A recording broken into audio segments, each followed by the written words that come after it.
Seminário discutiu aqui em Brasília a valorização da magistratura. Um dos objetivos da iniciativa foi esclarecer melhor à sociedade o papel do juiz e do Poder Judiciário. Outros detalhes você acompanha agora na reportagem de Gisele Mourão. O programa Valorização Juiz Valorizado Justiça Completa foi lançado nas 5 regiões do Brasil, com a participação de magistrados de todo o país. Nos encontros, os juízes elaboraram sugestões sobre a qualidade da jurisdição, formação ética, papel das escolas da magistratura e a figura do juiz na sociedade. Durante o seminário, diversas autoridades judiciais afirmaram a importância do juiz se sentir mais valorizado. Isso até foi um objeto, foi ponto do nosso programa enquanto candidato à presidência e depois na gestão. O juiz valorizado, motivado, é fundamental para o Estado Democrático de Direito. O que nós temos visto ultimamente é uma situação preocupante de desvalorização da magistratura, da função do juiz e, portanto, seminários como esse, que não pode se encerrar nele mesmo, mas que repercutam e a AJUF vai trabalhar nesse sentido. Seminário como esse é fundamental. E o Conselho Nacional de Justiça, pela sua própria função constitucional, tem o dever de estimular eventos como este, que valorizem o juiz, que valorizem o papel do juiz perante a sociedade e que estimule a comunicação entre o Poder Judiciário e a sociedade. Lembrando, quando se pensa a prerrogativa do juiz, não se pensa em dar poderes por vaidade, poderes para contemplar a personalidade do juiz, mas prerrogativas aqui precisam ser entendidas no sentido de independência do juiz, de poder decidir com soberania, de decidir com a sua livre convicção, de entregar uma prestação jurisdicional séria, eficaz, segura, segundo a sua consciência. O juiz precisa ter a liberdade de decidir contra, a favor, quer do Estado, quer dos poderosos, quer dos pobres.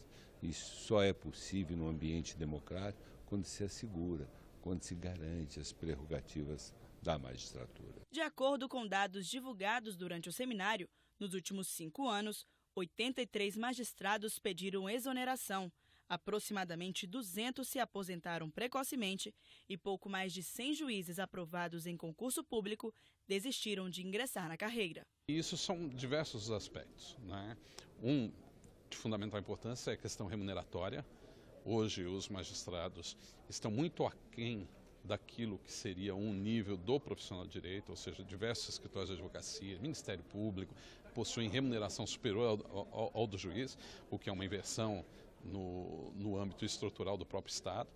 Nós temos uma sobrecarga no trabalho dos magistrados, faltam juízes, nós temos uma cultura da litigiosidade muito grande, ou seja, os juízes trabalhando muito e com as responsabilidades que isso acarreta a ele como profissional. Então você tem um juiz que não consegue atender, não é?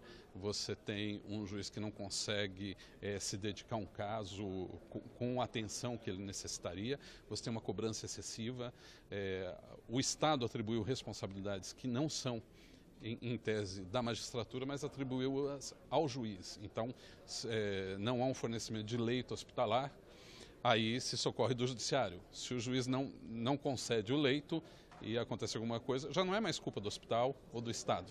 Aí passa a ser uma responsabilidade do juiz. E isso gera estresse, porque ele não tem equipamentos, ele não tem condições humanas, ele não tem pessoal, estrutura para atender, e isso vai frustrando o profissional. Outro ponto bastante abordado durante o seminário foi a comunicação dos tribunais e dos magistrados com a sociedade.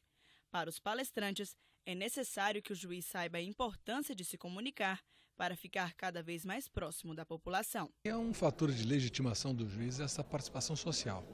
Isso internamente na magistratura há um consenso sobre isso e creio que a própria sociedade também espera, de alguma forma, um juiz cidadão, um juiz preocupado com questões sociais, um juiz que interaja com a sociedade e que, através dessa interação, ele ganhe conhecimento, ele ganhe sensibilidade, ele ganhe capacidade de ser em alteridade, em conhecer o outro, enfim.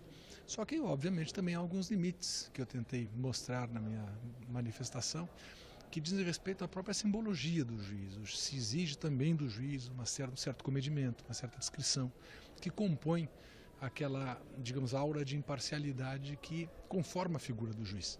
Então, uma superexposição, uma hiperparticipação também pode não ser a melhor coisa a fazer. Eu acho que a ponderação de interesses nisso, a moderação é o melhor caminho. Os tribunais, de maneira geral, já melhoraram bastante o diálogo com a sociedade.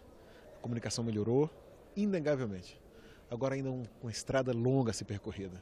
Porque a comunicação é mais do que hoje os tribunais ainda investem e aplicam nessa área. É preciso investir mais, é preciso profissionalizar mais, é preciso ter políticas de comunicação definidas e bem trabalhadas. E além de políticas, é preciso ter estratégias claras de atuação. Além da estratégia, é preciso ter uma operação que funcione lá na ponta. Sem essa concepção muito bem azeitada do que é a comunicação, de como fazer comunicação, as coisas não vão funcionar. Mas assim, embora tenha melhorado, ainda muita coisa para fazer. Após o encerramento da primeira fase do programa, as propostas aprovadas serão encaminhadas às escolas de magistratura, associações de juízes, aos setores de comunicação social do judiciário e aos tribunais superiores. Além disso, outras sugestões serão levadas ao Conselho Nacional de Justiça.